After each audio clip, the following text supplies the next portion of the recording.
state building. Z100, New York. Wild Side is the single right now. The video went banana sandwich when it was released. As someone who's claustrophobic, the first thing I noticed was you were in some tight ass spaces and you looked comfortable. Oh Like, my gosh. Are you talking about the helicopter scene? The helicopter scene, and then one of the early, I think either the first or second scene as well. But I remember being like, my chest tightened up on your behalf. So what was that like? I had cramps up in my legs, up in my thighs. Like I tried to make it look fly, but when I tell you that helicopter was tight, it was very small. And I tried to make these poses look very intricate and like effortless, but I was in pain.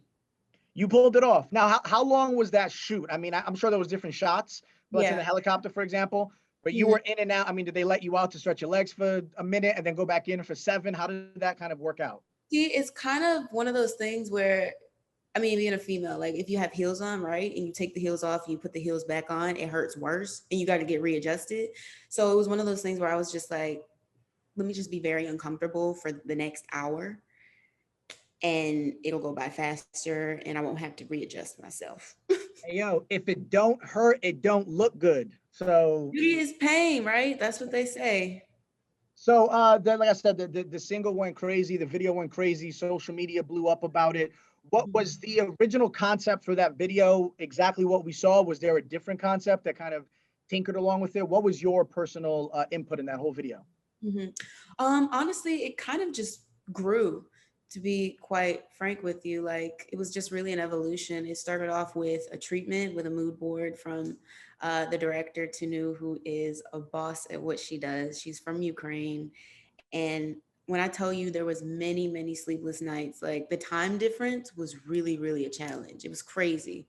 There were so many conversations having to be had, like budget and like set build, but I don't know the exact time difference, but like morning for her would be night for me. So it was crazy, to be completely honest. But just having the time that we did have, we had like a month and a half to practice choreography, to get styling, all locked in. And then Cardi, I was already rehearsing for about 3 weeks because initially this record, it was supposed to be just a solo record, but I wanted to do something with her so bad. Sorry if you hear my dog barking. Good. And I reached out to Colin, who styled both of us, and I was like, yo, like what's the best way to make this happen? Not even having this record in mind, but like just something. I knew that I wanted her on my project. And so he was like, hold on, let me call you right back. And so he called back and was like, yo, she wants to be on Wild Side. So it was like, it was God. When I tell you it's bigger than like the both of us, like it was really God, because like nobody could have orchestrated the fact that that was the first single that I was releasing. And that was the one that she was willing to be a part of. So it was meant to be. By the way, total flex from your friend to just be like, yo, hold on, boom, she's on the single. Like, well, no, because he's styled both of us. Yeah, he styled like literally the whole video. So he really played A&R. That's dope. You know what I'm saying? We opened up the Q&A to the fans, and I think the most important question that came out was everything involving collaborations. And I know you can't probably speak of what might be happening, not happening, or whatever. Would you say that there's definitely someone on your wish list, and you don't have to say who, someone on your wish list that it's happening, and you take a step back and you're like, I can't believe this is happening. Absolutely. And it's crazy because it's like, I've always had the mentality, right? Which is something that I think over this pandemic, I really like dealt with head on. It's just the fact that I've always felt like an underdog, right? And that doesn't necessarily mean that it has to be negative, but like the way that people have built opinion on me is sometimes how I projected on myself, you know, like, I'm like, no, something this great, like wouldn't happen to me.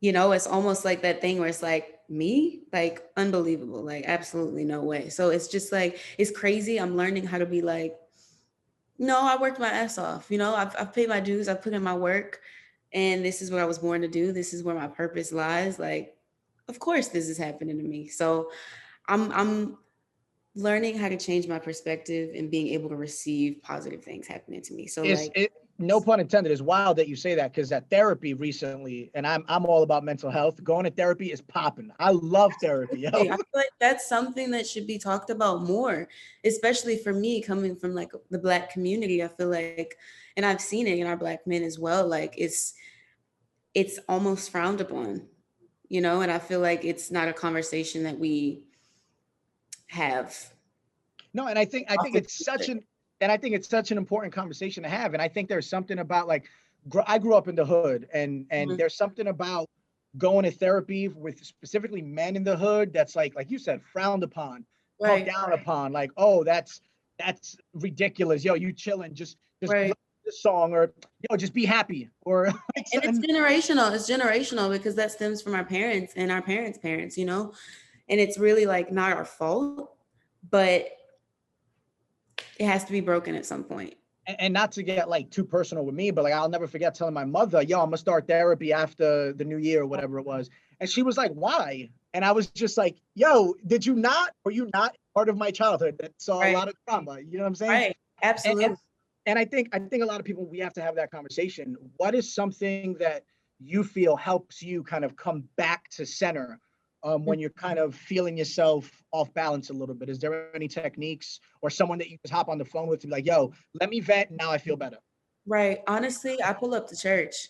Even if Hmm. the church is closed, like over the pandemic, I would sit in my car. Like I remember freaking out because I felt like everything that could possibly go wrong, literally the day before I shot the music video, everything just, it felt like it was falling apart. And so I'm like, God, this is clearly out of my hands. And I'm so used to having control over things that I feel like he put me in a corner. He backed me up in a corner and was just like, surrender. You know, so like I went to church, like I said, I was in my car, it was me, myself, and I was just like, it was us having a conversation, and I was praying, and he held my hand throughout that whole process, and things turned around literally the first day, day one out of the 3 days that we shot. So That's so dope. Because to me, I think we need to have that conversation, and I think it's dope for fans to hear mhm. that and know, like, yo, I don't care who you are. We all have our issues, our episodes, if you will. You know what I'm saying? Yeah, absolutely. Um, I feel like people put and- me on such a pedestal, you know, like I'm a human being. I have insecurities and things that I'm battling as well. So no, and I think it's dope that you're willing to just kind of talk about it and open up. And like I said before, like we had fans hitting us up with questions or whatever. Some personal questions, some questions about the album, some things all in between. And it was dope how quick your fans were a there to ask mad questions, really good questions too. By the way, I got to give oh you. no, my fans, they come with it. They come right. So I got a few right here, if you don't mind. Will Charles, I believe, Mhm. wants to know Wild Side live performance. Is there Yes. something there? Something in the works. Something definitely in the works. Say no more. Say no Yeah. more. I know how it works. Yes. Legend Mani wants to And that know. doesn't just mean soon when I say soon, but like dates locked in for sure. Love to see it, girl. Legend Mani wants to know, what did you learn about yourself while Hmm. making the album? I learned that it's okay to not stand in your own way. I think that sometimes I'm incredibly critical of myself, and I've had many creatives come up to me and ask me why. And I think for me, like I said, always feeling like the underdog, I felt like I had to fight twice as hard just to be seen. And so for me in my adult life, I feel like that's kind of put me in a situation where I feel like I'm not able to make mistakes, you know, Mm. and where I feel like I have to have it all together. That's where the perfectionist comes in. Um, Especially because like I get compared to a lot of artists that have had like 15, 20-year careers, which is incredible. And I'm like forever grateful. But at the same time, I think people forget that I'm also a new artist. Yes, I was in an entity of something, but this is the first time that I've ever had to sit in a studio and figure out what I wanted my sound to sound like. You know, figuring out sonically, figuring out lyrically what it is that I wanted to talk about. What do I want to convey? Like, which which was a lot. And I needed time to figure that out. I needed time also to experience life. I've been Facts. doing this since I was 15 years old. I'm now 25. So that's a very, very long time. And I'm just learning how to step out of my own way. I know for sure it took so long, yes, because that's a part of my process, but also because I was in my head. So it was a combination of things for sure. That's But what's up. I'm learning how to just surrender and knowing that even if something doesn't look like how I envisioned it, knowing that it's still going to get to the place where I want it to be, even if it means taking a different route. So No, I respect that. And I think it's dope that you're mindful of when you kind of have to let mhm. go and let God, if you will, like just be Yeah, like, yo, some things I just got to stop myself right. because I'm just driving myself crazy, for lack of a And better it term. got to that point. It really did get to that point because, like I said, literally down to the day before the music video, I'm like, yo, like, this is out of my control. This is legit out of my control. I don't know what else to do. There's nothing that I can do humanly possible. Like, I need you, Lord. You're the only one that can fix this. So, like I said, it just like, it was really testing my faith. No, and it's one of those things where it's like a moving train. Once it starts, it ain't stopping. Mm-mm. uh, you're a fan by the name of Your Left. Um, we all have our own expectations of you, but how do you handle the pressure that you put out to yourself, which I think is kind of a bigger question as to what we're kind of talking about with the mental health situation. Yeah. I mean, I think that it's checking in with yourself, to be completely honest. Like I said, I struggled with feeling like everybody had an expectation on me, which in reality, everybody does in some shape or form. But I also have a very, very high expectation of myself. Mm-hmm. And so I really had to check myself a few times and like, it took a minute because it's really a process. I wouldn't say that I'm even already like there, but I'm on my way and just allowing myself, like I said, room to be flexible and room to make mistakes and room to be the artist that I am today. You know, like I think so far ahead. I'm like, no, but this is where I want to be. And in order to be there, this is the decision that I need to make like right now. And like, I just have to live more in the now. I think even in terms of my artistry, like in the beginning, I wasn't enjoying the process as much because I was so focused on like checking off this box, checking off this box. Is this mainstream enough? Is this black enough? Like those are really things in my position that I felt like I thought about and it drove me crazy. But before any of that, like I'm like, I need to prioritize being Normani first. And plus, at the end of the day, man, there's a tiny group of people that in their eyes, you're the greatest winner of all time for generations to come. And that's a feeling that I can't even imagine what that's like. You know what I mean? Thank you. When it comes to family, just being like, yo, you won already, dog. Like it's all good. But I Yeah. feel like we're having very deep conversations. I'll try to lighten it up now. No, this is good. This is great. This is what you call a great interview. Thank you. I appreciate that. Although that's your fans that are carrying the load of it. You know what I mean? Yeah. I like to do something on my show. I know we got a few minutes left called the confession session, where I just kind of ask some random questions. You got to kind of come up with the first thing that comes to mind. If you got an answer, bet. If not, we'll just skip it. Okay. And I'll even give you my personal answer to give you some time to think. Okay. Silliest thing you believed as a child. Silliest thing I believed as a child. Yeah. Okay. So I'll give you mine real. Oh, you got one? I got it. Okay. So when I was little, right, I always thought that I would be like the Virgin Mary and nobody would believe me. Swear, it was something that I thought about and I was very, very afraid. I'm like, they're not going to believe me. So you were a I thought that disciple I of. would I thought that I would just end up with a baby one day and like nobody would believe that I was a virgin. You know what? It's called adoption. I guess in theory, it's still possible, right?